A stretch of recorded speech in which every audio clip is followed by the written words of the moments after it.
Este 2025 ha empezado muy cargado en cuanto a política internacional se refiere. Y es que hemos vivido la toma de posesión de Donald Trump y la toma de posesión o el autogolpe de Maduro en Venezuela. En teoría, debía haber tomado posesión Edmundo González tras los resultados de las elecciones de verano del 24. Sin embargo, Maduro, con otro de sus movimientos autoritarios, se puso él mismo en el poder, casi por la fuerza, y no dejando entrar a Edmundo González en el país. No solo no lo dejó entrar Nico, sino que Edmundo González, que estaba, bueno, ya lo sabemos todos, ¿no? Ha estado exiliado en España. En cuanto ganó las elecciones, el régimen, con bastante connivencia del gobierno de España, consiguió que Edmundo viniera a España, pero él quería volver a Venezuela para la toma de posesión y amenazaron con derribar el avión en el que podía aterrizar en Venezuela si se atrevía a entrar en el espacio aéreo. Maduro consolida así, bueno, yo creo que la crónica de un golpe anunciado, por utilizar el cliché de la novela de García Márquez, ¿no? Pero verdaderamente se veía venir que la toma de posesión de Maduro iba a tener efecto, que dado que controla el ejército, que controla la policía, que lleva 10 años, más de 10 años, ejerciendo una dictadura en Venezuela, que iba a ser muy difícil sacarlo del poder y que desde luego él no iba a aceptar el resultado electoral ni a ceder voluntariamente el poder. Pues como dices, esto lleva sucediendo ya 10 años, desde 2013, y se han involucrado cantidad de actores, desde María Corina Machado hasta otro episodio que hubo con Guaidó hace unos años que no conseguimos entender bien. Entonces, Alfonso, ¿nos puedes contar un poco de dónde viene Maduro, cuál ha sido su historia estos últimos años y por qué ha pasado esto último que ha pasado? Tristemente, la historia se repite y siempre vamos a encontrar los mismos patrones, ¿no? Que es bueno, el régimen bolivariano, que ahora hablaremos un poco de los orígenes del régimen bolivariano, de quién es Maduro, de dónde viene, quién era su predecesor, Hugo Chávez, pero este régimen que se mantiene de una forma dictatorial en el poder y que cada X tiempo, que suele ser cada 4, cada 5 años, de repente sufre un repunte de la presión de la oposición que se consigue coaligar en torno a un líder. En el 2019 fue Juan Guaidó, ahora ha sido María Corina Machado y luego Edmundo González, y parece que este líder que aglutina a la oposición va a conseguir derribar el régimen y reinstaurar la democracia en Venezuela, y siempre acaba sucediendo lo mismo, ¿no? Las esperanzas se las lleva el viento y el régimen acaba sobreviviendo. Pasó con Guaidó en el 19 y ahora ha pasado con María Corina Machado, que ya sabéis que era la candidata de la oposición, pero que en el último momento Maduro hizo una trampa legal para que no se pudiera presentar y presentaron entonces a Edmundo González en su defecto, pero ella ha sido la líder de la oposición de facto. Pero la cosa es que la dictadura de Maduro viene prolongándose desde el 2013 y ya venía sustentada sobre la dictadura de Hugo Chávez, del coronel Hugo Chávez, en lo que fue, bueno, la construcción del régimen bolivariano que ha convertido Venezuela, que era uno de los países más ricos de América, bueno, pues en uno de los más pobres del mundo, ¿no? En apenas estos años que ha sido del gobierno bolivariano, desde el 98 hasta la actualidad, Venezuela se ha convertido en un auténtico estado fallido. Porque dices que Chávez llega al poder en el 97, 98, ¿y qué había antes o qué sustituye y con qué ideales? Pues fíjate, estamos hablando de que en los años 70, los años 80, Venezuela, gracias al petróleo, ya sabemos que Venezuela es uno de los países con mayores reservas de crudo del mundo, está ahí con Arabia Saudí, pues gracias a ese dinero del petróleo, Venezuela la llamaban así, la Arabia Saudí de las Américas, la Arabia Saudí del hemisferio occidental, porque en los 70, gracias al dinero del petróleo, Venezuela se había convertido en un gran exportador y tenía un nivel de riqueza altísimo. Se llegaban a producir 3 millones de barriles de petróleo al día, que es una salvajada, ya digo, uno de los países más ricos de América. Pero como siempre sucede con estas sociedades petroleras, igual que en Irán o igual que en Arabia Saudí o los países del Golfo, las desigualdades son muy grandes, ¿no? Porque el boom del petróleo es lo que produce una desigualdad, que los que están cerca del negocio petrolero sí se ponen a un nivel de riqueza extremo, pero al lado de los grandísimos rascacielos, en Venezuela, en Caracas, había favelas, ¿no? Entonces esos niveles de desigualdad y de pobreza se conformaron un caldo de cultivo bastante poderoso para ideas revolucionarias o ideas que querían derribar a un régimen que se veía como corrupto o que se veía como connivente con los intereses de grandes empresas petroleras americanas, sobre todo, que era el que estaba en lugar en Venezuela. Este caldo de cultivo es el que va a patronizar Hugo Chávez, que es un coronel del ejército bolivariano, del ejército venezolano, que trata de llevar a cabo un golpe de Estado militar en el año 92, que es un golpe de Estado fallido, que lo manda 4 años a la cárcel, pero luego finalmente lo indultan y se acaba presentando a las elecciones en el año 98 y ganando las elecciones con muchísimo respaldo popular, ¿no? Y así es como Hugo Chávez llega al poder con ideas de lo que él llama la revolución bolivariana del socialismo del siglo XXI. ¿Que en qué consiste? Es simplemente una mezcla de ideales comunistas clásicos, de nacionalización de empresas, expropiación de tierras para reforma agraria, distribución de la riqueza desde una economía planificada por el Estado, y el componente bolivariano es simplemente de añadidura casi de un componente nacionalista, ¿no? De decir, Simón Bolívar, el libertador de Venezuela, el que echó a los españoles, pues casi como una figura mítica, ¿no? que hubiera estado de acuerdo con esta revolución de Chávez, ignorando que Bolívar era un criollo burgués del siglo XIX que nada tenía que ver con todo esto.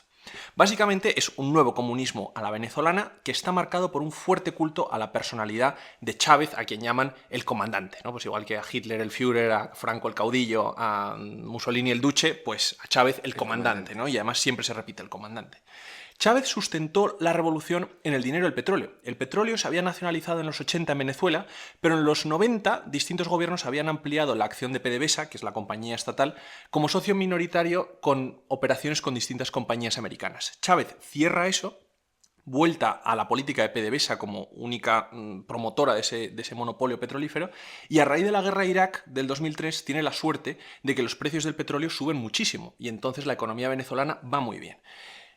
Sustentándose en el dinero del petróleo, Chávez comienza a hacer una gran política de inversión del Estado en la economía. Es decir, el Estado se convierte en la principal fuerza de la economía venezolana, hasta el punto de que invierte en la construcción de vivienda, invierte en el campo, invierte en las cadenas de suministros. Es decir, todo está controlado por el Estado y todo está, de alguna forma, ligado a un subsidio del Estado. Y todo esto funciona bien al principio, se suben los estándares de vida de la población y cómo está visto internacionalmente. Al principio sí que empieza a subir y es cierto que gracias a ese dinero empiezan a subir los estándares y se va recortando un poco a poco la desigualdad, pero lo que pasa es que lo que se crea es una red clientelar dentro del Estado donde es verdad que la nueva élite es la que está más cercana al poder. Eso sucede. Es verdad que las desigualdades se acortan, pero igual porque el nivel de pobreza se redistribuye de alguna forma, ¿no? Hay unos ricos muy ricos, que es la élite del régimen, los pobres siguen siendo pobres, pero el Estado provee por ellos.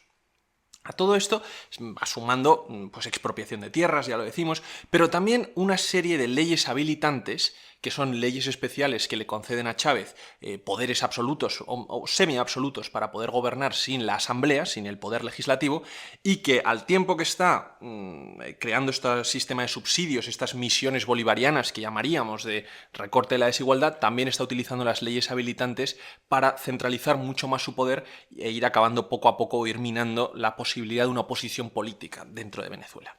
Porque sí que había gente que se oponía a su gobierno y otros partidos políticos que seguían existiendo, bueno, y siguen existiendo hoy en día. Sobre todo empezó a aparecer bastante oposición a su gobierno a partir de los años 2006-2007.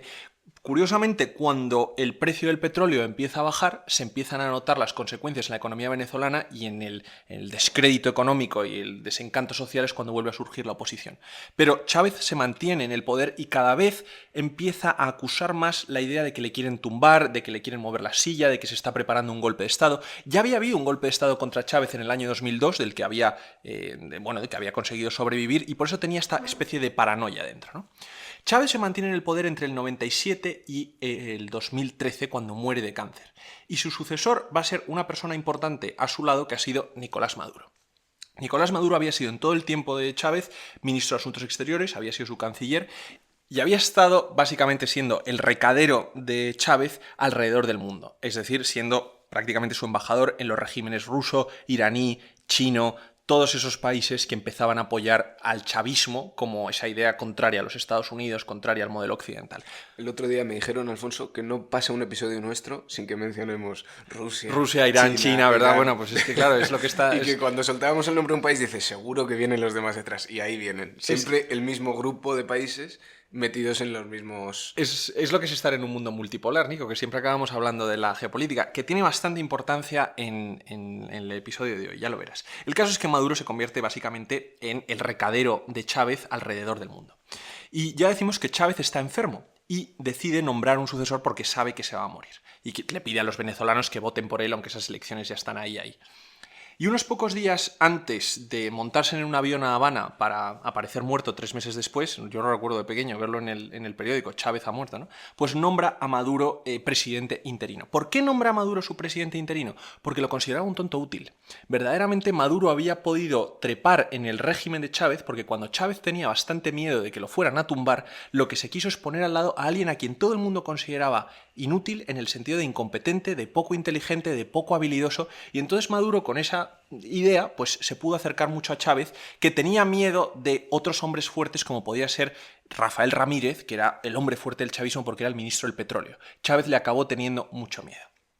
O sea, no despuntar mucho para sobrevivir. Eso en sí mismo es una demostración de inteligencia. Es que todo el mundo tenía a Maduro por tonto, le tenía por poco inteligente, y lo que ha venido demostrando Maduro después de todos estos años en el poder es que lo de esa especie de actitud de payaso, como le puedes ver en un vídeo, vamos, los vídeos esos que se ve a Maduro en chándal cantando o diciendo barbaridades, resulta que debajo se esconde una persona bastante astuta y que ha sabido jugar bastante bien sus cartas. El caso es que en el 2013, muerto Chávez, Maduro gana las elecciones contra un opositor que igual no suena, que es Enrique Capriles, gana las elecciones por el canto de un duro, las presidenciales, y sabe que corre peligro, sabe que hay gente dentro del chavismo que le quiere fuera. Entonces lo primero que hace como presidente ya en el 2013 es lanzarse al control del SEBIN.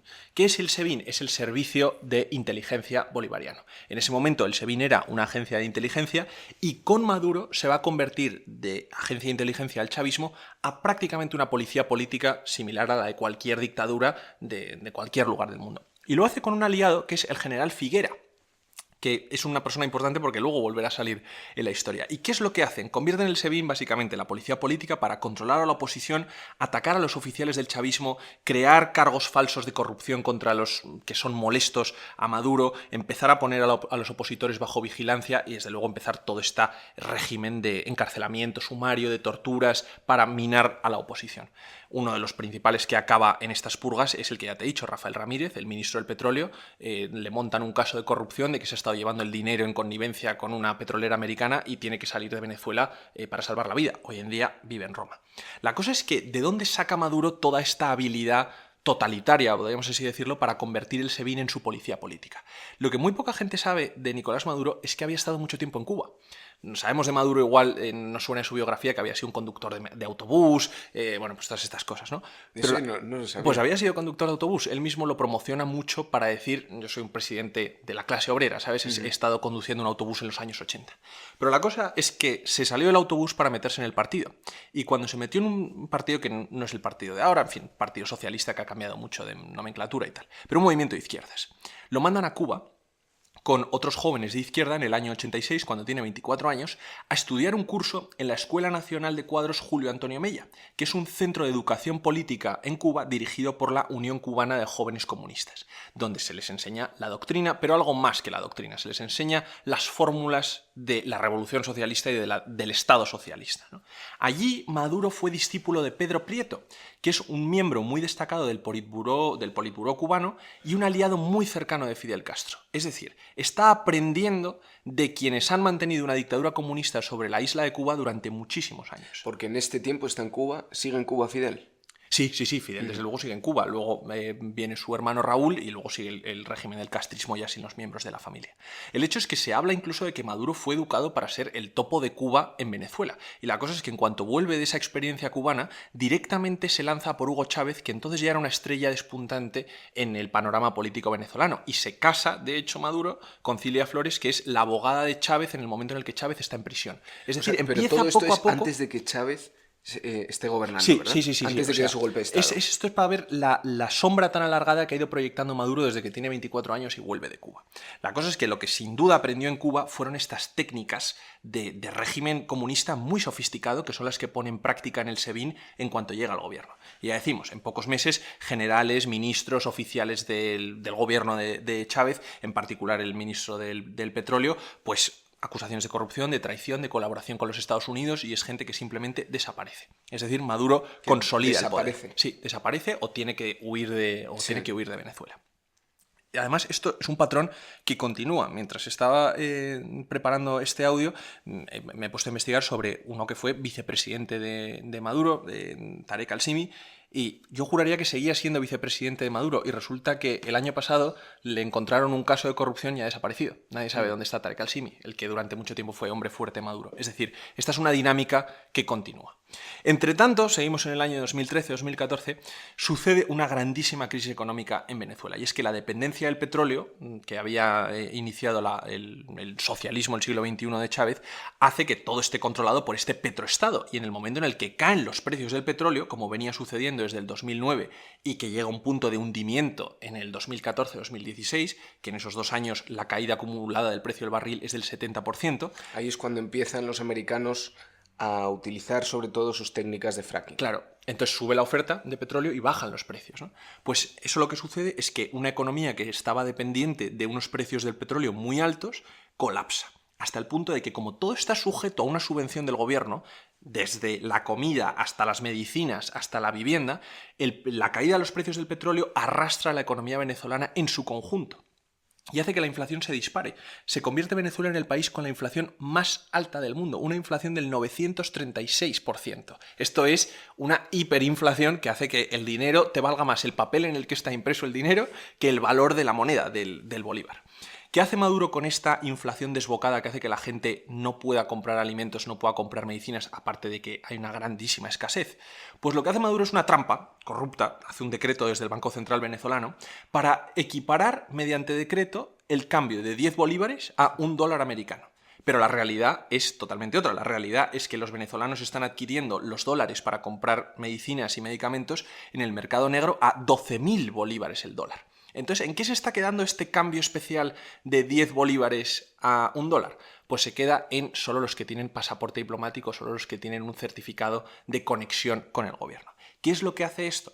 Pues hace que los aliados de Maduro, los que estén próximos de Maduro, se enriquezcan. Exactamente. Por ejemplo, si al ejército, puedes cambiar 10 bolívares por $1 y otros tienen que dar 12.000. Exacto. Pues fíjate lo que hace. Por ejemplo, al ejército, que es una pieza fundamental del régimen de Maduro, le da la concesión estatal de alimentos, es decir, las cadenas de suministro a los supermercados y tal, con este cambio especial. Y los militares lo que hacen es comprar en el exterior alimentos a su precio especial como agentes gubernamentales. O sea, cambio especial es que es que el gobierno lo paga la diferencia. Claro, exacto. Es que no hay otra manera, es el gobierno paga la diferencia. Exactamente, si tú estás cercano al gobierno, pues el gobierno te permite este tipo de importación porque fácil, ¿no? Los de fuera no te van a hacer la trampa. O sea, no, la trampa te la hace el Banco Central venezolano. Esa es la gracia. Sí. Pues lo que hacen es comprar a este precio especial y luego lo venden dentro del mercado negro de Venezuela al precio real, que es ese precio del cambio de $12.000 por dólar. Es decir, el Estado, el ejército, se está enriqueciendo a base de vender en el mercado negro las cosas que ellos han adquirido de forma especial en los mercados internacionales. La situación es dramática porque lo que crea esto es una crisis de abastecimiento. No hay medicinas, no hay alimentos, el 82% de la población se ve sumida en una pobreza que es una pobreza de miseria absoluta, tanto que se causa uno de los éxodos más importantes de la historia del mundo, el mayor éxodo de personas de la historia de América, desde luego, que son 7 millones de venezolanos que tienen que abandonar su país huyendo del hambre y también huyendo de la represión política, que continúa mientras toda esta crisis económica está en auge.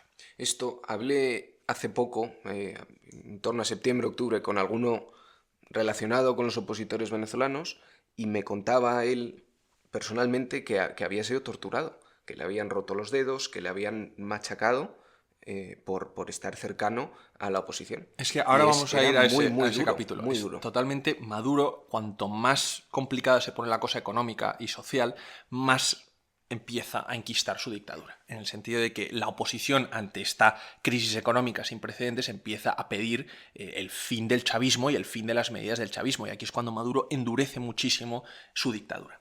En diciembre de 2015 suceden, en medio de toda esta hiperinflación, suceden las elecciones legislativas a la Asamblea Nacional.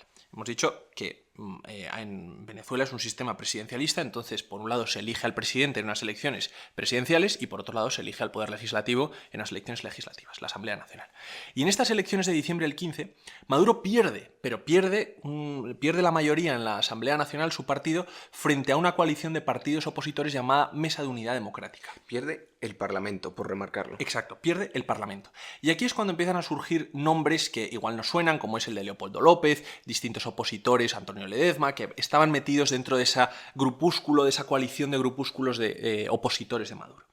Y lo que hace Maduro es, a través de una maniobra dictatorial del Tribunal Supremo, que él controla, declara disuelta la Asamblea Nacional que acaba de perder en el año 2016 y lo que hace es sustituirla por una Asamblea Nacional Constituyente, que lo que hace es convocar elecciones en agosto de 2017. Es decir, como no le gusta el parlamento que hay, decide que va a montar un parlamento nuevo y que ese parlamento nuevo, esta Asamblea Nacional Constituyente, va a ser el nuevo poder legislativo. Convoca elecciones para esta Asamblea Constituyente nueva, para constituirla, y la oposición la boicotea. Y como la oposición boicotea, pues efectivamente esta Asamblea Constituyente sale con casi un 100% de acólitos de Maduro, ¿no?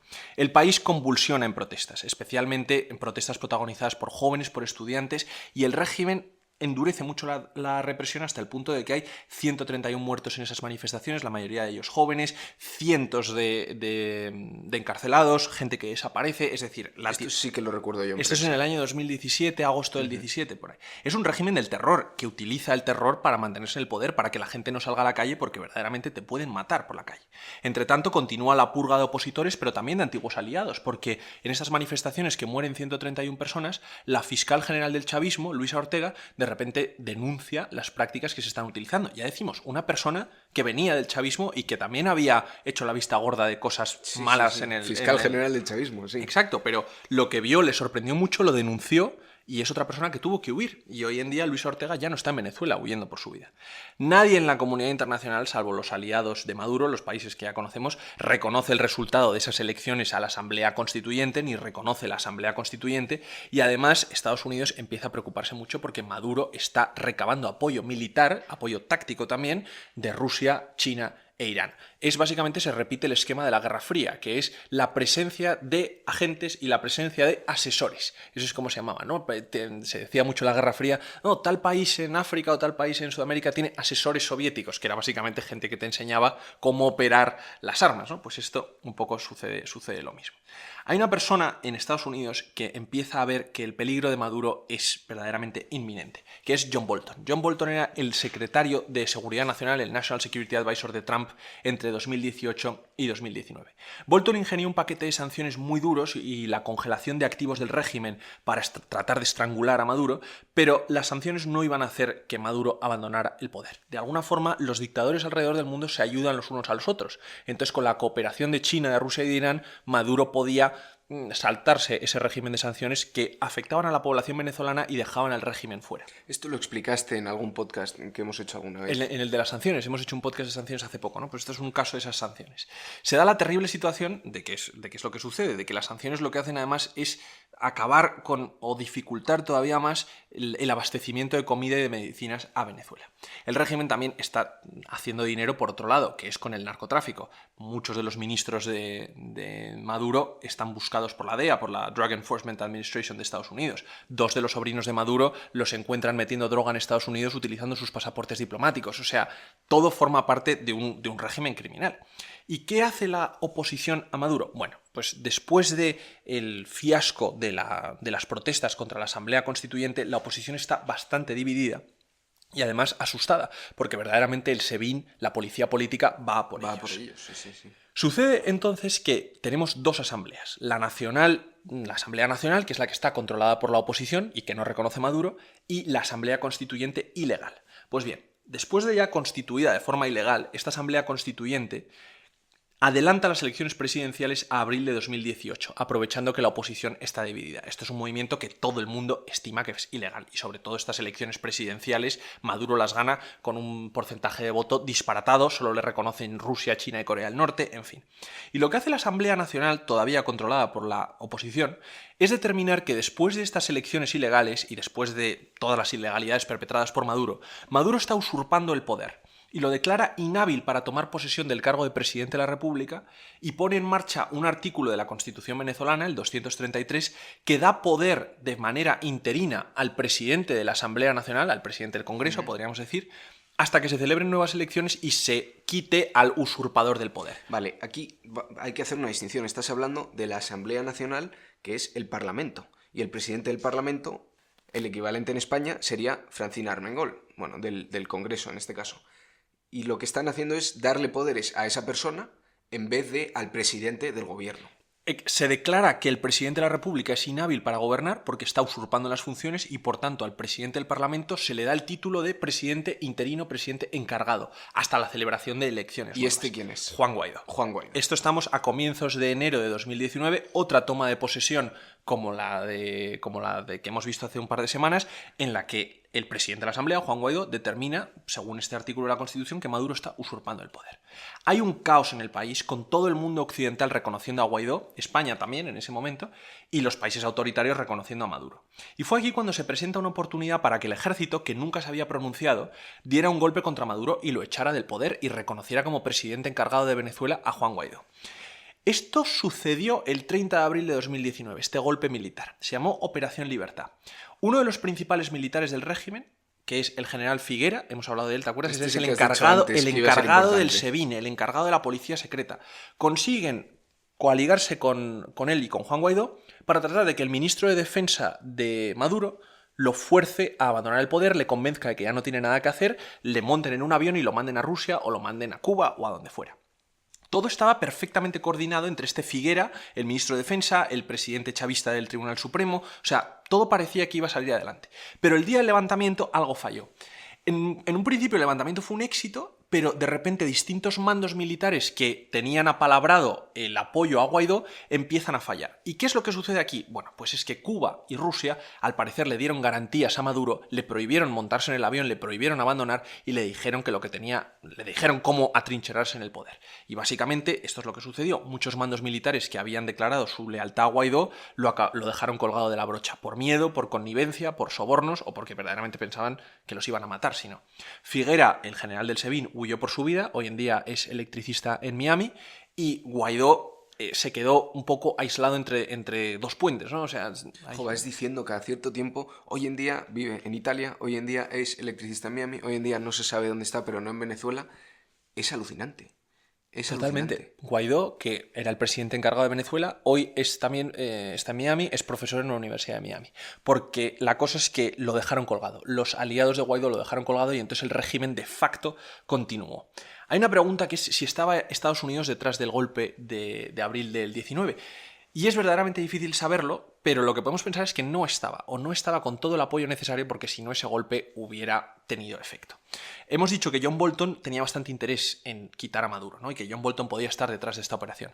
Pero la cosa es que Trump dejó caer a Guaidó. Tal y como cuenta Bolton en sus memorias, Trump no quería a Guaidó porque en su retórica, su forma de ver el mundo, Trump pensaba que Guaidó era un chico educado y débil, y que Maduro era un hombre fuerte, un líder fuerte, y que no iban a poder hacer nada contra él. Y Trump dijo que lo mejor era invadir Venezuela, Bolton no le dejó, y entonces pues el golpe fracasó. Y la cosa es que Vladimir Putin llamó a Trump a reírse de él. Le dijo, después del golpe le dijo, mira cómo te ha salido a apoyar a este chico, Maduro sigue en el poder, y a Trump al parecer le sentó tan mal que Putin le restregara la victoria que despidió a Bolton al instante. Esto es lo que dice Bolton en sus memorias. En sus memorias, sí, exactamente. El fiasco de Guaidó sumió a la oposición en la desesperanza. Hubo conversaciones... Claro, porque esto es hace 5 años Hace ya. 5 años, en el 2019. Y desde entonces...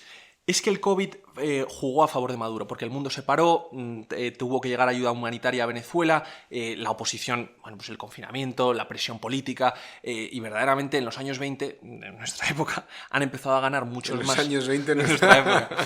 Han empezado a ganar gobiernos de izquierda en Sudamérica, gobiernos como el de Petro en Colombia, el de Lula en Brasil, que han dado bastante más oxígeno a Nicolás Maduro.